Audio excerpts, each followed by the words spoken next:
I'm back! I hope you're all doing well following Labor Day weekend for my Americans and especially to Victorians on lockdown, and all other listeners too. I know I went MIA for a bit during the big move, but it's all over now, thankfully, and I'm ready to get back to the pod and footy with all of you. So, thanks to everyone who has reached out. I will share all of my personal stories and updates for you in the episode this weekend. So this is another Time on Minisode coming to you a little later than expected.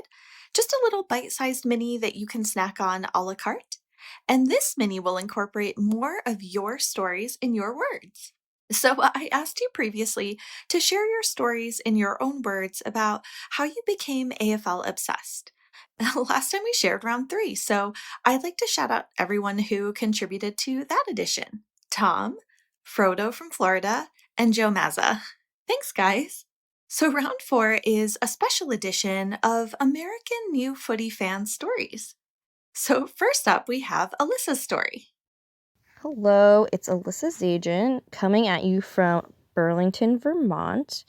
And so I've recently become a fan of footy and the AFL when I came across it from a reference in an Australian murder mystery show.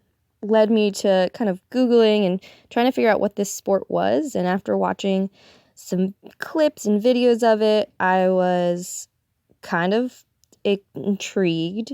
And luckily, the season was just starting back up after the COVID pause. And I started to watch games and then started to watch live games.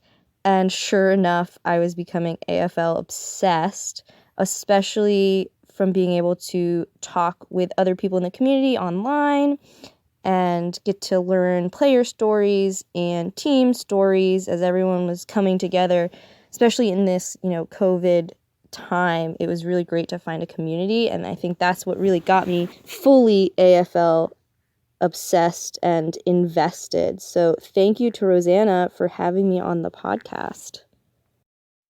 Thanks, Alyssa, who is now an avid Port supporter. I love the random way you found out about footy. As a true crime fan, I am so curious what the Australian murder mystery show is that led the way to your new fave sport.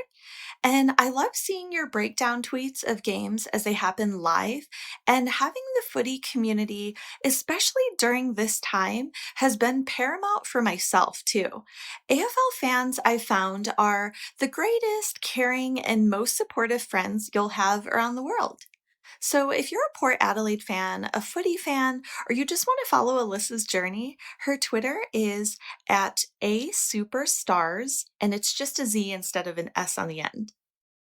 And now we have Jamison's story. Hey y'all, my name is Jamison Manziel. I live in Denton, Texas, and I'm a freshman at the University of North Texas. I found Aussie Rules by accident.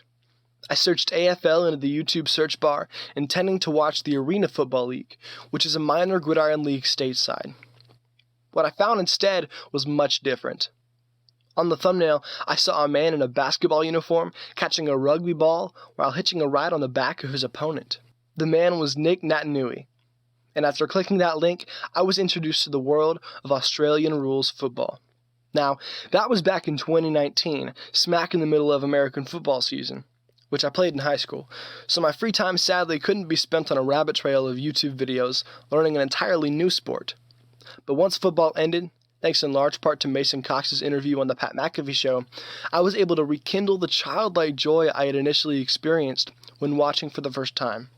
This led me to the DVR, on which I recorded the GWS v North Melbourne match in round 2, which later that day would become the first Aussie Rules match I had ever seen. I was taken aback, not only by the sheer athleticism players demonstrated in their kicking and marking, but also their relative completeness as a player. They did everything, and they did it all as a team. This led me to Twitter, which introduced me to the fans of the game. If you're on AFL Twitter, you already know, but these people are the most welcoming group of sports fans on the globe. Many took a sincere interest in me becoming a fan, not just of their team, but of the sport as a whole. A few in particular, however, made sure to solicit their beloved club, and were influential in my decision to support the same one, the Geelong Football Club. The Cats jumped out to me because of their loyal, dedicated fan base, their interesting list of players, and their rich history. Watching highlights of the Ablets and Joel Selwood piqued my interest, which led me to the Hawthorn v Geelong match from the DVR. The Cats rolled in that one, and I instantly fell in love. I know that because I found myself accidentally memorizing players' names. Guys like Tom Hawkins, Gary Rowan, Brian Myers, and Patrick Dangerfield leapt off the screen, contributing to my newfound love for the blue and white. I'll also jokingly tell friends that their succeeding loss to Carlton reminded me of the feeling when my Dallas Cowboys lose, which isn't entirely untrue. You can find the rest of the story on Twitter, on which I documented my AFL journey. But that's how I became AFL obsessed. Jamison, I love your story too. You really gave us a sense of discovering a new sport online, and I felt like we were following along as you explored the sport through different games. I like how you accidentally stumbled on it too, and just kind of committed and went all the way down that winding alternate path. I know I've said this before, but I wish I was in high school when I learned about the sport. And AFL Twitter peeps are the best. I love that so many reached out to you to help you decide on a team. And I love watching games along with supporters of my own team. I'm sure you've found that fun as well. It's funny too, whenever you see a newbie to the sport comment about footy on Twitter, I'm sure you've noticed, and then you go and read subsequently like all of the following comments in response about which team they should choose, etc. But Jamison's Twitter is lride34 if you want to hear more about his journey. So thanks for sharing your American perspectives, guys. One that I can definitely relate to. I love hearing your stories, especially right now. They've been really comforting during the move. And I really feel that everyone has a footy related story. So I want to continue to feature you in future.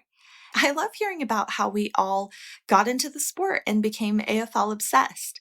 Or if you have anything you just want to share about your love of the game, you can email aflfootyobsessed@gmail.com, or you can hit me up on Twitter at AFLobsessed, or you can send me an audio file just like you've heard. You can just record a voice note or a voice memo on your phone and share it through email.